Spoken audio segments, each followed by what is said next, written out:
Hi everyone and welcome back to my channel. Today we continue our Ayumi Hamasaki album A Week music marathon with my review of her 8th full album, Secret. Before we get started, I want to remind you that this is simply my opinion on the album, and if you enjoy this video, don't forget to subscribe to the channel for more. When Secret was announced, it wasn't even a full year after Misunderstood came out, and if it was at first planned to be a mini album like Memorial Address, it actually quickly evolved into a 14 tracks full album. And Secret actually contains the first song I ever heard from Ayumi, which is Bluebird. And this typical summary track is the one that made me discover music back in 2006 and then make me want to listen to her albums. And when Secret came out, I wasn't completely sold on it because I think it wasn't a full year after Misunderstood, only a few months. And I think for me, Misunderstood blew my mind so much at the time that I discovered it, that moving on to a new album so fast just felt weird. And for a long time, I wasn't as into Secret as much because of this. However, now about 12 years and a half later, I'm happy to say that Secret is actually a pretty cool album.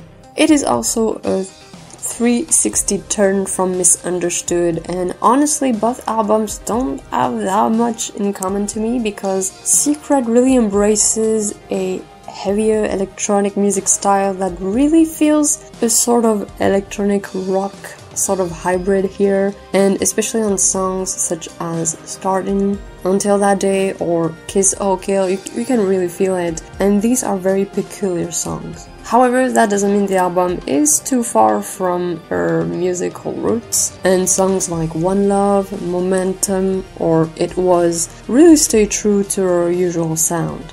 This album is also a bit more mysterious than her previous ones when it comes to the lyrics, and the opening track, Not Yet, actually pokes fun at our curiosity about this secret in a very playful way, and I think it really illustrates how this album is a lot brighter than the previous ones when it comes to the themes it was worked on, and songs like Born to Be, Beautiful Fighters, they both explore a positive side of female empowerment, and especially Beautiful Fighters, while Born to Be is more about accepting that we are not perfect, and even when we fail, we still get up and move on and continue to live.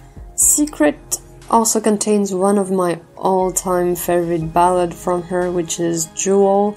I was obsessed with this song when it was released prior to the album. I just remember, I think it was a few weeks before the album came out, maybe a few months? I can't remember quite right, but I remember when I heard it I was like, oh my god, this is amazing, and honestly, even to this day, I still love it so much. It's so simple in its structure, but it's so efficient. And you know, the melody is 90% piano, and then you got her voice, which by the way sounds so calm and lovely and really controlled, and she just manages to convey her emotion in this song really beautifully.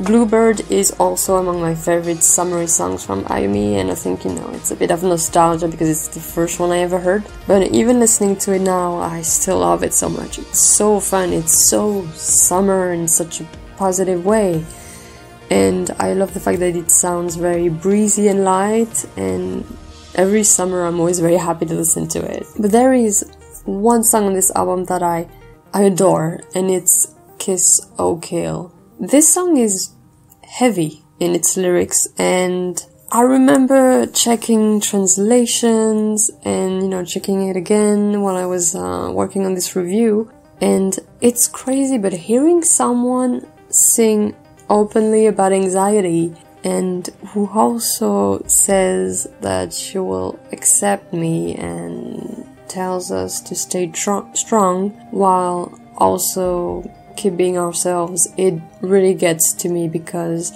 this song has a very strong melody that sometimes sounds a bit heavy and not as bright, but it is actually really inspiring, and this song really means a lot to me. Overall, I love Secret. As an album, it's one that feels inclined on showing strength and hope, and it also lets some brightness and warmth come into Ayumi's melodies, which makes it stand out from her previous records for me. And if I had a complaint to make about this album, is that it doesn't flow as well as some of her other work. And I feel like they added a lot of interludes trying to fix that, trying to fix the flow, but for me, these interludes actually make me realize it a lot more, because it feels like so they're starting to feel a bit too repetitive and a bit too convenient on this album. However, I still like it a lot. I'm so glad to go back to it from time to time and finally review it. And that is why I give it 4 stars. Thank you for watching. Don't forget to tell me what you think of the album down below, and I'll see you next week for my review of Guilty.